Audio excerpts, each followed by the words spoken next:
இந்த இனிய விருதுக்கு மூலப்பொருளாக திகழும் என் அருமை நண்பர் இசையமைப்பாளர் கலை மாமணி அனில் சீனிவாசன் அவர்களே,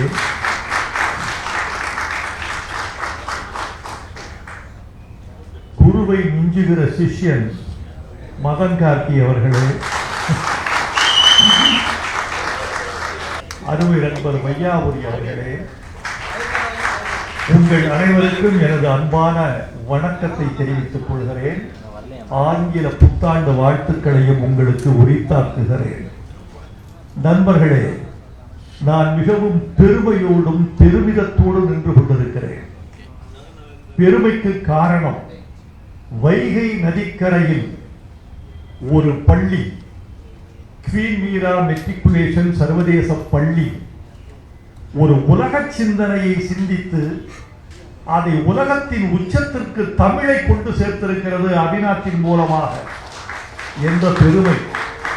அதற்கு காரணங்களாக என் நண்பரும் என் மைந்தனும் திகழ்கிறார்கள் என்பது எனக்கு பெரிய பெருமை. மிக எளிமையான காரியம் அல்ல இவர்கள் நிகழ்த்தி இருப்பது.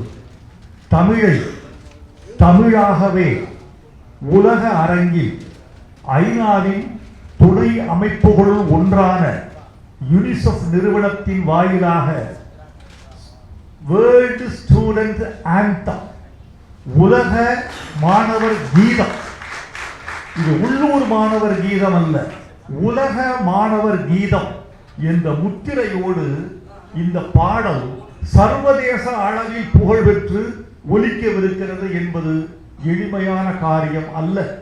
எனக்கு தெரியும், இந்த போட்டி மிகுந்த உலகத்தில் எவையெல்லாம் தடையாக இருக்கும் என்பதை நான் அறிவேன். அந்த தடைகளையெல்லாம் தாண்டி தமிழை உலகத்தின் உச்சிக்கு கொண்டு சென்றிருக்கிற இந்த பெருமக்களை நான் பாராட்டுகிறேன். இதில் நான் அடைகிற பெருமையெல்லாம் ஒன்றுதான், வைகை நதிக்கரையிலிருந்து தமிழை உலகத்தின் நதிக்கரைகளுக்கு கொண்டு சென்றிருக்கிறீர்கள். இது எனக்கு பெருமையாக இருக்கிறது. நண்பர்களே, இந்த பாடலை எழுதியவர் மதன் கார்கி என்பதில் நான் தந்தையாக அல்ல, ஒரு தமிழனாக பெருமைப்படுகிறேன். அனில் சீனிவாசன் அவர்கள் முன்மொழிய இந்த பாட்டு ஒரு உலக அரங்கை தொட்டிருக்கிறது. அவரையும் நான் வாழ்த்துகிறேன். என்ன செலவானாலும் பரவாயில்லை என்று சொல்வதற்கு தமிழ் திரைப்படத்துறையில் ஒரு தயாரிப்பாளர் இன்றைக்கு இல்லவே இல்லை. தமிழ் திரைப்படத்தில் கிடைக்காத ஒரு தயாரிப்பாளர் மதுரையில் அபிநாத் என்ற பெயரில் கிடைத்திருக்கிறார். என்ன செலவானாலும் பரவாயில்லை என்று சொல்லக்கூடிய துணிச்சலும் தியாகமும் வேறு யாருக்கும் வராது.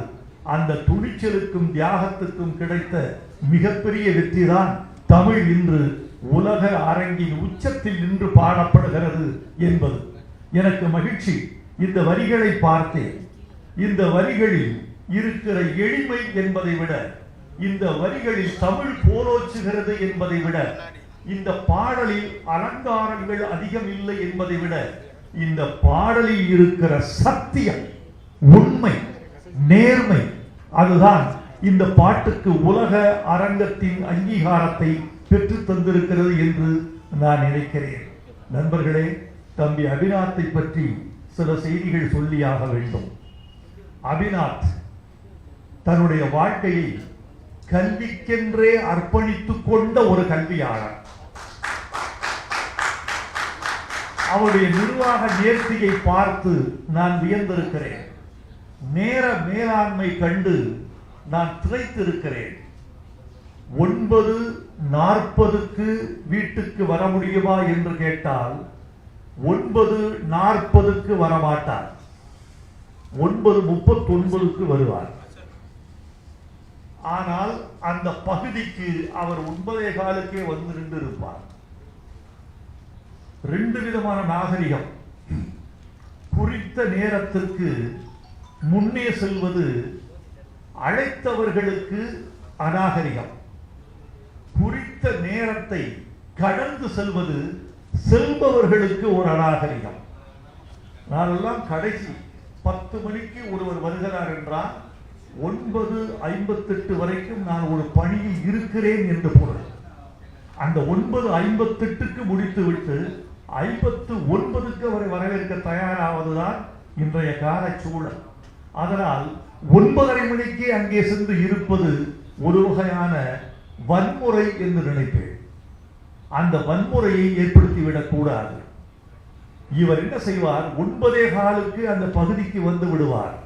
வந்துவிட்டு 9:38க்கு கதவை தள்ளி 9:39க்கு காட்சி அளிப்பார். இந்த மேலாண்மையை நான் மேல்நாட்டில் தான் பார்த்திருக்கிறேன். தமிழ்நாட்டில் அப்படி கடைபிடிக்கக்கூடியவர் ஆகினார். அவர் கல்விக்காக தன் உடலை, உழைப்பை, உயிரை, தன் பணத்தை, தன் வாழ்க்கையை அர்ப்பணித்துக் கொண்டிருக்கிற ஒரு இளம் கல்வியாளர். எனக்கு தெரியும், இன்னும் 10 ஆண்டுகளில் தமிழ்நாட்டில் குறிப்பிடத்தக்க கல்வியாளர்களில் ஒருவராக அவினாஷ் திகழ்வார் என்ற நம்பிக்கை எனக்கு இருக்கிறது. அந்த நம்பிக்கையை நான் உணர்ந்து சொல்கிறேன். நான் ஜோசியம் சொல்ல மாட்டேன், மிகையாகவும் சொல்ல மாட்டேன். நான் உணர்ந்து சொல்கிறேன். இந்த செய்தி உண்மையாவதை நீங்களே கண்கூடாக நாளை காண்பீர்கள். அனில் ஸ்ரீனிவாசன் ஒரு இசையமைப்பாளர் என்று பல பேர் நினைத்துக் கொண்டிருக்கிறீர்கள். இல்லை, அவர் இசை ஆசான். எத்தனையோ இசை விற்பனர்களுக்கு இசை கற்றுக் கொடுத்துக் கொண்டிருக்கிற ஆசான். அவர் இன்னும் கற்றுக் கொண்டிருக்கிறார், கற்பித்துக் கொண்டிருக்கிறார். ஒரு தேர்ந்த இசையமைப்பாளர். இந்த இரவு தீர்வதற்குள்ளே என்று நான் ஒரு பாட்டு எழுதி கொடுத்தேன். இந்த இரவு தீர்வதற்குள்ளே என்னென்ன நடக்கும் என்பது அந்த பாட்டின் உள்ளடக்கம். முதல் வரியிலேயே என்னை திகைக்க செய்து விட்டார். இந்த இரவு தீர்வதற்குள்ளே என்கிற அந்த ஒரு வரி இசையில் இரவு சொட்டு சொட்டாக நகர்கிற அனுபவத்தை எனக்குள் ஏற்படுத்தி விட்டார். அது சாதாரணமல்ல. எம்.எஸ். விஸ்வநாதன் அவர்களை கேட்டேன். எம்.எஸ். அவர்களை கேட்டேன், உங்களுக்கு மூத்தவர் கே.வி. மகாதேவன் ஐயா அவர்கள், அவரை எப்படி மதிப்பிடுகிறீர்கள் என்று கேட்டேன். அவர் மாதிரி பொருள் தெரிந்து இசையமைப்பவர்களை நான் பார்த்ததில்லை என்று சொன்னார். ஊடகங்களுக்கு இது ஒரு முக்கியமான செய்தி. பொருள் தெரிந்து தமிழின் பொருளை வாங்கி இசையமைக்கக்கூடியவர் கே.வி. மகாதேவன் அவர்களை போல் யாரையும் பார்த்ததில்லை. ஒரு எடுத்துக்காட்டு சொல்ல முடியுமா? சொன்னார். கவிஞர் கண்ணதாசன் எழுதி கொடுத்திருக்கிறார் ஒரு பாட்டு. கடவுள் மனிதனாக பிறக்க வேண்டும், அவன் காதலித்து வேதனையில் வாட வேண்டும். இந்த பாட்டு. கடவுள் மனிதனாக பிறக்க வேண்டும், அவன் காதலித்து வேதனையில் வாட வேண்டும். இதில் என்ன சிறப்புன்னு கேட்டேன். ஐயோ, மாமா என்று அழைக்கப்படுவார் கே.வி. மகாதேவன். மாமா கடவுளை எங்க வச்சாரு தெரியுமா? எப்படி? கடவுள் மனிதனாக பிறக்க வேண்டும். என்ன சொல்றீங்க? கடவுள் உச்சத்தில் இருக்காரு. கடவுள் பிரிச்சார். மனிதனாக பிறப்பதற்கு அவன் தரைக்கு வர வேண்டும். அப்படியே கீழே கொண்டு வந்தார். அந்த உணர்வு, பொருள், அந்த செயல் எல்லாம் தெரிகிற மாதிரி இசையமைக்க வேண்டும். அன்பே எங்கள் பாதை என்பது முதல் வரி. இந்த அன்பே எங்கள் பாதையை ஒரு மேற்கத்திய வல்லிசை போட்டு அன்பே அன்பே எங்கள் பாதை இதுவே ஒரு வன்முறையாகிவிடும்.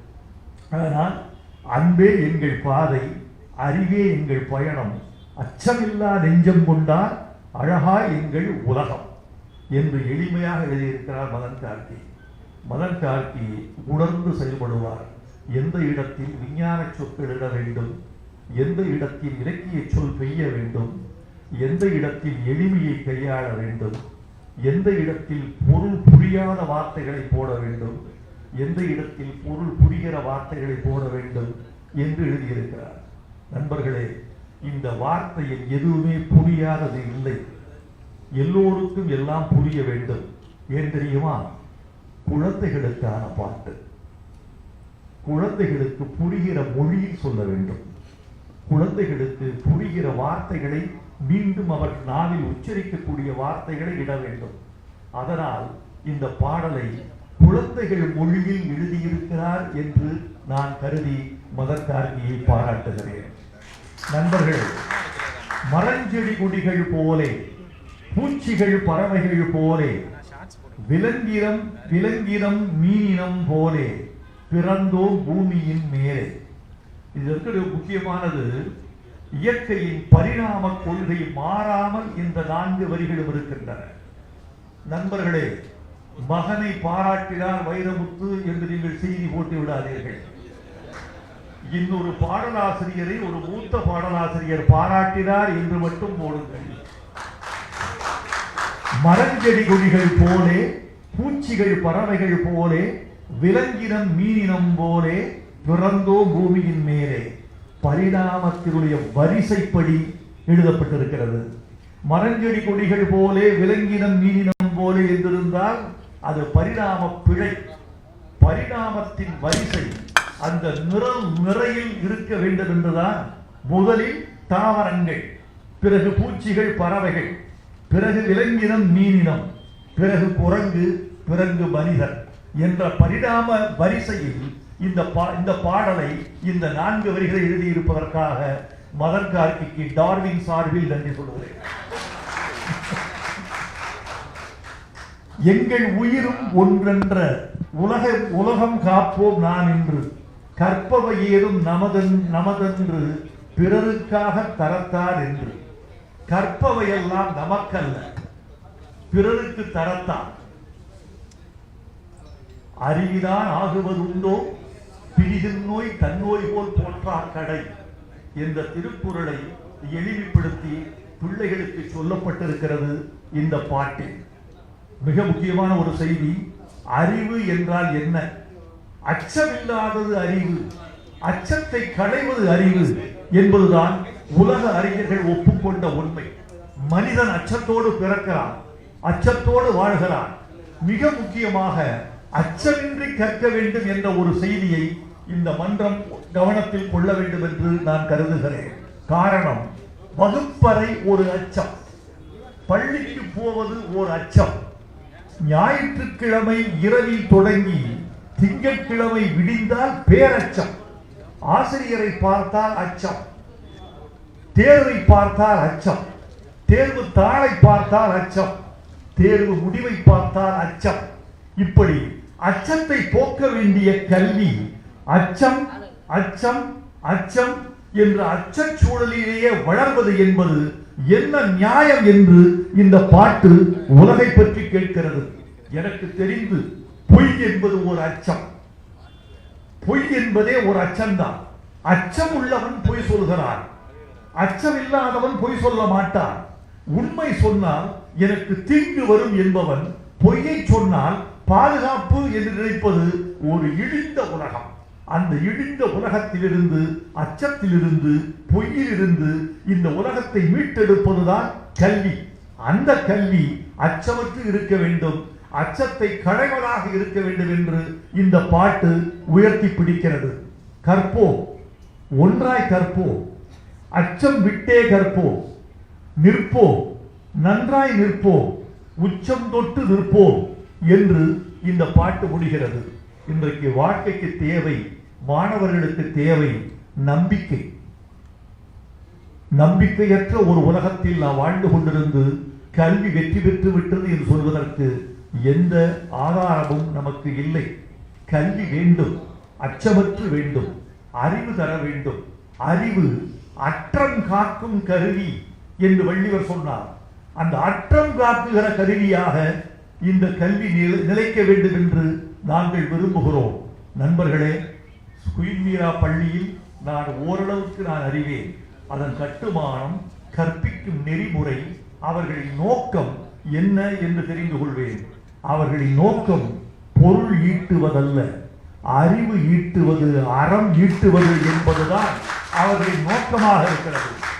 ஒரு பள்ளியின் மூல மந்திரம் அறம், அறிவு, அச்சமின்மை. இந்த 3 மட்டும் இருந்தால் இந்தியா உலகத்தின் வல்லரசாக திகழக்கூடிய நாள் தூரத்தில் இருக்காது. அது வரைக்கும் பொருளாதார வல்லரசு, விஞ்ஞானத்தில் வல்லரசு, ஆயுதத்தில் வல்லரசு, இராணுவத்தில் வல்லரசு என்பதெல்லாம் நிலைக்காது. உலகத்தில் எந்த வல்லரசு நிலைக்கும் தெரியுமா? அறிவு, அன்பு, அச்சமின்மை என்பதை மூலதனமாக கொண்ட நல்லரசு மட்டும்தான் வல்லரசாகும். இதை உலகத்திற்கு சொல்வதற்குத்தான் இந்த விழா. நண்பர்களே, இந்த விழா ஒரே ஒரு கருத்தை முன்னிறுத்துகிறது. இன்றைக்கு தமிழ் வாய்ப்பு கிடைத்தால் உலகமெல்லாம் சென்று எட்டும் என்று நினைக்கிறேன். சொல்லாதது நமது குறைவு. பாரதியாரை தெரியாதவர்கள், திருவள்ளுவரை தெரியாதவர்கள், கம்பனை அறியாதவர்கள், திருமூலரை அறிமுகம் செய்து கொள்ளாதவர்கள் வடநாட்டிலேயே அதிகமாக இருக்கிறார்கள்.